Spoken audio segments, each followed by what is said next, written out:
Hej, velkommen til. Jeg hedder Sanine Kjøsson og arbejder med ledelse af selvledte medarbejdere. Og i den her video vil jeg særligt tale om selvledelse i interesseorganisationer, altså fagforeninger, patientforeninger, politiske organisationer osv. For der er jo en særlig stil af selvledelse, og det her vil jeg så fortælle dig nogle af de typiske udfordringer, jeg ser, og selvfølgelig også nogle af de måder, jeg tænker, at du kan nærme dig det på en ny måde, så du faktisk får bedre selvledelse i din organisation og tænker din rolle lidt anderledes i forhold til dine selvledte medarbejdere. Det, der er typisk for interesseorganisationer, det er det her med, at du som leder både fungerer ind i den politiske dagsorden, der er i den organisation, som du er leder i eller er leder af. At der selvfølgelig er en politisk dagsorden, som du er sat i, som du skal være med til at realisere. Du skal selvfølgelig også realisere din egen lederstil, altså med den form for ledelse eller den ledelsesstil, som du selv repræsenterer. Så er det at der er jeres medlemmers virkelighed, som du skal forholde dig til og hele tiden inddrage i din måde at lede på og i jeres måde at levere service på i din organisation. Og der er den politiske dagsorden på landsplan, som I som interesseorganisation spiller ind i, eller som er med til at sætte dagsordenen eller arbejdsbyrden for jeres arbejde. Så er der jeres medarbejdere, som er særlige, fordi de er rigtig højt uddannede, smadret dygtige medarbejdere, ekstremt flittige og også ildsjæle, altså de leverer masser af passion i forhold til de forskellige tangenter af opgaven, som de er sat til at løse. Og så er de individualister. Altså de er vant til at lave deres opgaver selv og sætte dagsordenen, fungere i nye virkeligheder, som jo selvfølgelig er en fordel i forhold til det at være selvledet medarbejder, og også den foranderlige virkelighed, vi har, hvis som også kan give jer nogle udfordringer. Så er der jeres opgave, og det som der er væsentligt i forhold til opgaven og selvledelse, eller ledelse af dine selvledte medarbejdere, det er jo, at opgaven er ofte rigtig stor interesseorganisationer. Faktisk er det sådan, at man kan sige, at på nogle områder er den faktisk uendelig, fordi I har altid mulighed for at definere ekstra opgaver eller udvide opgaverne, som I kunne tage af. Så opgaven i sig selv kan er også en del af din udfordring som leder af dine medarbejdere. Det jeg rigtig tit ser i forhold til som udfordringer i interesseorganisationer, det er det her med, at I har de her højt ydende, rigtig dygtige medarbejdere ansat, som yder utrolig stor arbejdsindsats, og som kan være rigtig svære at stoppe, fordi at de jo er optaget af deres fag, og at det er den opgave, de har hos jer. Så det, der er risiko for, det er selvfølgelig stress. Og det, der så også er rigtig almindeligt, det er, at du ofte bliver inddraget rigtig sent, eller det kan være svært at finde ud af, hvornår eller hvordan du skal tage fat i dine medarbejdere. Den anden udfordring, jeg ser rigtig tit, det er, at tonen ikke altid er lige god, og at tonen kan være hård eller fagligt skarp. Og i virkeligheden så oplever det, som du måske har hørt mig nævne før, som at det er fordi medarbejderne bruger deres faglige akademiske værktøjer over for hinanden også.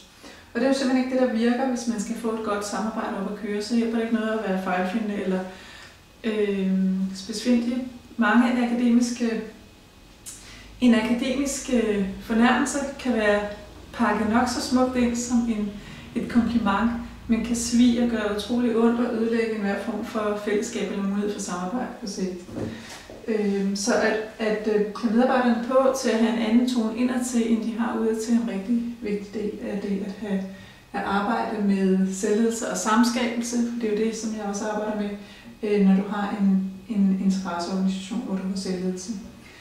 Så er det det, at i nogle interesseorganisationer er der problemer med det, og det er jo blandt andet på grund af tonen, men også på grund af det meget individuelle arbejde, er der problemer med at overhovedet have et ordentligt fagligt fællesskab.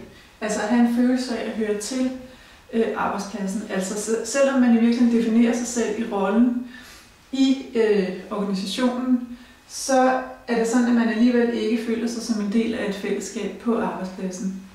Så fællesskab er et udfordring på nogle arbejdspladser, hvor det er en interesseorganisation. Og der er også udfordringer i forhold til det med at have vidensdeling eller udvikling. Det der jo er din opgave, og det er jo også derfor, jeg har tegnet den her skår ind, det er jo, at du som leder skal hjælpe dine medarbejdere til både at favne alle de her virkeligheder, men også at lave simpelthen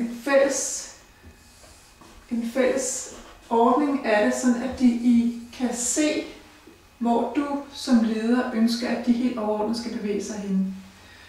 Det er også rigtig vigtigt, at du som leder af en interesseorganisation fortæller dine medarbejdere, hvordan du ønsker, at de skal have det som selvledende medarbejdere. Og det gælder både dem som individer, og det gælder dem som gruppe.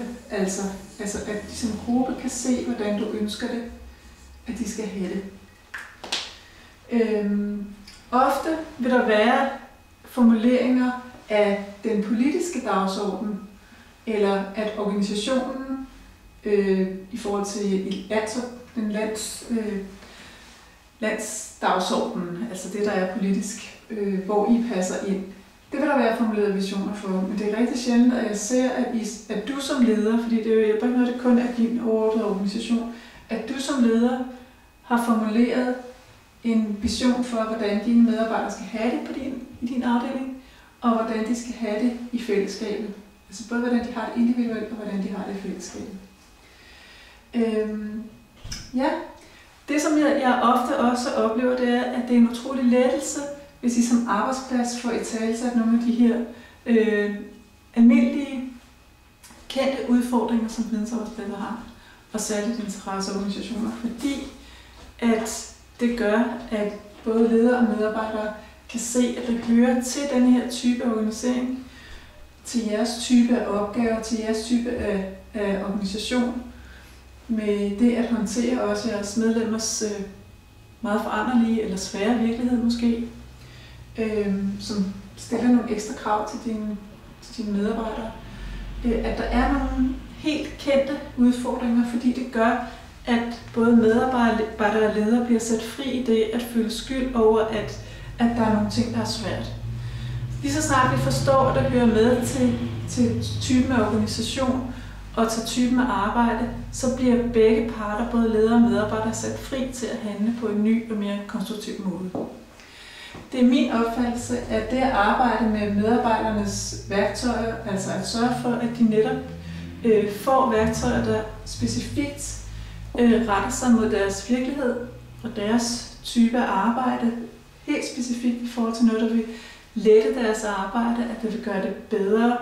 Altså at de føler, at det enten højner kvaliteten af deres faglige arbejde, eller at det giver dem mere tid eller luft, eller at det giver dem en bedre relation til deres kollegaer. Det vil de gerne have, men de vil have det på deres præmis, i deres hverdag på en måde, hvor det er let tilgængeligt for dem, og hvor at de kan tage det med det udgangspunkt, som de selv finder mest interessant. Fordi der er nemlig det særlige ved den her type medarbejdere i interesseorganisationer, at de særligt er optaget af at følge deres egen passion og faglige ild, også i deres faglige udvikling, som de vil tænke, at det her også er. Ja, så skal du have. Hvis du vil vide mere, så er du velkommen til at sætte et spørgsmål på min blog, og du kan også skrive dig på listen længere ned, så vil du få mails særligt om det at have selvledelse i interesseorganisationer. Jeg glæder mig til at snakke videre med dig.